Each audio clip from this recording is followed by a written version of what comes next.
cocaine and drink it with your friends. You live in the dark, boy, I cannot pretend.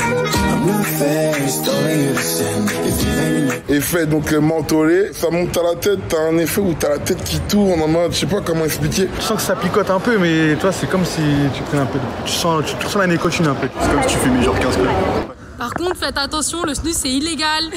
Alerte, il faut absolument dénoncer ce type de dispositif. C'est un produit addictif, c'est un produit nocif et c'est un produit qui se présente comme étant un produit banal qui est investi par les jeunes.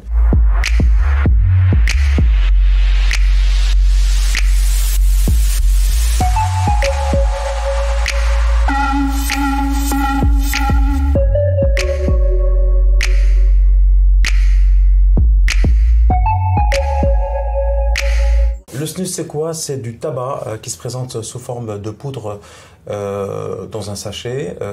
C'est ce qu'on appelle le tabac oral. Il se consomme par diffusion de la nicotine à l'intérieur de la cavité buccale. On le met entre la lèvre et la gencive. Et donc on voit bien qu'avec les muqueuses, la concentration de nicotine est très importante et elle arrive rapidement au niveau du cerveau. C'est pire que la weed, mais ça va durer 10 minutes. T'as capté, je sais pas comment expliquer, ouais. 10 minutes, des effets très...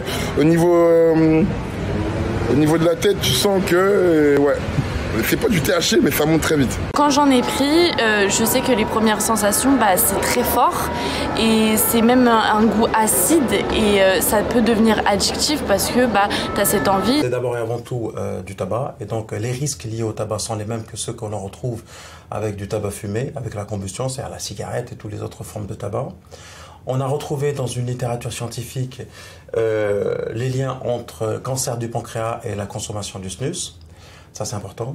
On a aussi retrouvé des lésions gingivales avec parfois une rétractation de la gencive lorsqu'on arrête de consommer le snus.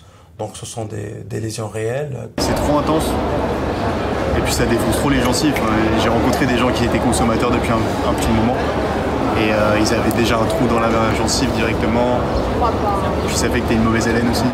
En tout cas, je pense que ouais, c'est moins nocif parce que, je sais pas, une cigarette, ça se fume, ça va dans les poumons, il y a une certaine chaleur qui est condensée, que tu vois, qu'on prend. Alors que là, c'est simplement un simple pochoir avec des choses à l'intérieur qu'on met sur la gencive, t'as capté. On va sentir un très gros coup de froid.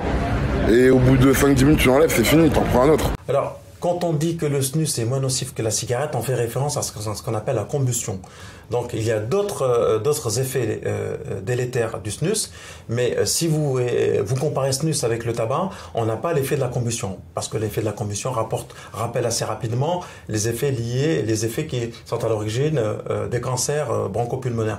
En revanche, les effets délétères du snus sont ceux que je viens de citer et qui sont, à ma foi, tout à fait entendables. Et puis surtout, le snus est un marchepied vers la consommation de tabac. Lorsque vous consommez du snus, vous avez plus de concentration de nicotine et que l'addiction, elle est dose dépendante aussi.